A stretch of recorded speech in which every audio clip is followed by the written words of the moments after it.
kabayan, magandang araw at magandang gabi kabayan. Libutok yan ako. Boss, wag yung pala yung gagawin natin mga boss. Ito kabayan. So ito bago to sa kabayan, walang problema yan. Ito hirap po natin. Oh. Talagang pumasok siya. So ang mangyari nito, pinturahan pati loob. So hilahin lang natin yan, tapos ilagay natin yung sikanhan na pintuan para makita natin. Pero hilahin muna natin yan para makita natin. Okay, ganun lang kasimple para mabilis yung trabaho. Step by step tutorial tayo kabayan. So unang tirada natin, so lilihain natin ang magaspang na liha na maliit na.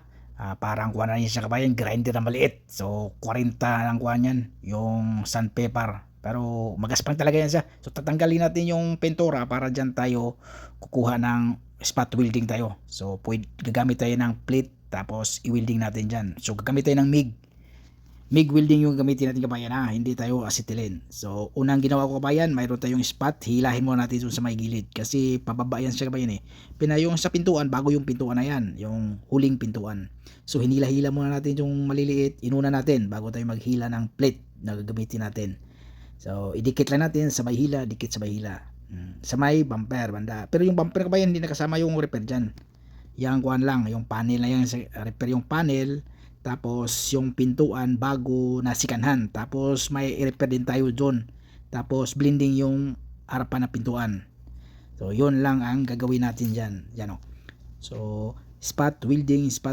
Pero tulad ng sinasabi ko kabayan, yung ganyan sa loob, mayroong talagang maliit din na itim doon sa loob. So kailangan natin lagyan ng anti-rust. Pero walang butas kasi yung kabayan kasi kaya yung kasama ko dito kabayan na katulad ng trabaho ko, bubutasan niya dyan sa loob. Para dyan siya magsundot-sundot. Tapos ang maganda doon kasi makapaglagay ng anti-rust sa ilalim. Yung katulad sa akin ngayon, hindi tayo makalagay ng anti-rust kasi walang butas kabayan. Pero pwede natin ilagay doon sa may bumper banda kasi mayroong panglabasan ng hangin yan Pero hindi aabot. Katulad dyan sa may lagayanan ng gasolina, pwede dyan sa loob. O, ganun lang technique. Tapos isunblast natin sa labas kabayan, yun o, sunblast pagkatapos kasi may itim-itim yun. Yung lilihain natin yan, hindi matanggal lahat. So isunblast natin yan. Pagkatapos noon, nalagyan na natin ng kuha yata yan So wala na, okay na. So tingnan mo pintuan. So nilagay natin yung pintuan na bago, na sikanhan, tapos tingnan natin. Tapos sitting. Diyan na tayo mag-final na sitting sa alignment sa basta okay na yun sa kabayan. Sitting natin yung pintuan, makikita natin yung distansya ng panel sa kayong pintuan kasi pasok na pasok yung panel na yan So yan na tayo maglalagay ng masilya para matitingnan natin yung alignment sa pintuan saka yung sa panel. So lagyan na tayo ng masilya. So patong lang sa masilya kasi lilihain din natin ng masin yan. So nakadalawang patong ako ng masilya. So unang patong lilihain natin pati loob yan kabayan may tama sa loob yan. So kasama ang pinturahan yan. So tatanggalin din natin yung pintuan na yan. Pati yung pintuan sa harapan tatanggalin din natin yan kasi yung panel na yan buo sa loob. Bali sa loob, buo, diretso doon sa may sa harapan. So ganun ang technique. So kailangan tatanggalin. Pero ngayon, isiting mo natin yan habang hindi pa tapos. Pero pag yun, na-final na natin yan, babaklasin natin lahat yan, tatanggalin natin. Yun, liha tayo ng masin. Pagkatapos ng masin na 80 yung gamit natin na sandpaper. Tapos pagkatapos niyan, patungan ulit ng masilya. Pero minsan, isang patong lang ako kabayan, lalo na yung maliliit lang, isang patong lang ako niyan. Pero masin pa rin yung unang liha natin. Pagkatapos, okay na, i-mano-mano. Kasi mano-mano pa din tayo mag-final kabayan. Mano-mano. Katulad yan, 120. Katulad yan kabayan i-final na natin yan. So ibig sabihin, mano-mano natin yon. Pero yan ginawa ko ngayon, tapos na yan siya. 320 na yan na masin. Mag-body, katulad yan, body line tayo. So tapos na yan siya sa taas ng 320 na masin. Yun ang pinakahuli talaga sa latiro. 320 sa akin kabayan ganun ang style ko 320 na masin, tapos na yon. Tapos sa baba na tayo. Katulad yan sa baba. Unang style natin yan, sa baba, mag-black. 120 na black. 120 na black, pagkatapos 180, tapos 320 na black pa din. Ang final, yung pinaka-final, 320 na masin. Kasi mas pino talaga yung masin gagamitin kabayan kaysa magmano-mano ka na 320. Tapos, i-primer na yon. So, primer na yun siya.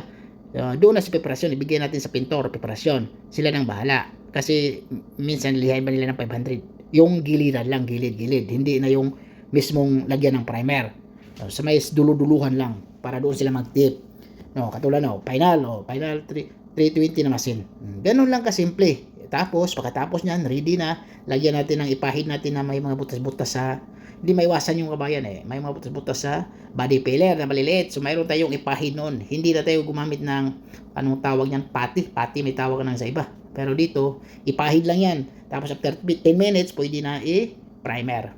Okay lang ang alignment kabayan ha. Mayroon tayong line dyan sa panel. Tapos medyo nakauka talaga yung sa baba na yan, yung Volkswagen na yan. Pero yung linya na yan, yung body line, okay na yan. Sitting na yan sa kabayan. So hindi na, pag maglagay ka ng primer, hindi ka na magtitip doon, wala nang problema yan. Liha ka na agad yan. Okay? Ganun ang technique dyan.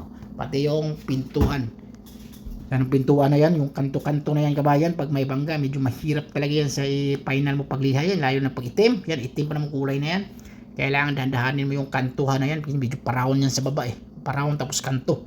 Pag magkamali ganyan kabayan, sigurado klaro yung linya talaga, klaro pag itim. Okay lang pag puti kasi hindi naghalata. Pag itim talaga, pinakamasilan yung itim na kulay. So ayan, ingatan nyo yung kabayan, pag bibili ka na sasakyan, yung itim talaga, mapapansin nyo na talaga masilan yung itim kaysa ang pinakamaganda, puti, talagang hindi masilan yan. Okay, tapos yan, tapos na. Tingnan mo kabayan, perfect na perfect yung katrabaho. Tingnan mo yung distansya ng panel sa yung pinto, tapos isarado mo, tamang-tama yan, hindi sumasabit yung kamay mo. Tapos yung distansya niya, okay din. So, di ba? So kabayan, huwag kalimutang mag-subscribe kabayan for more tips natin ng tutorial sa about car sa pagtrabaho. So okay na siya sa labas.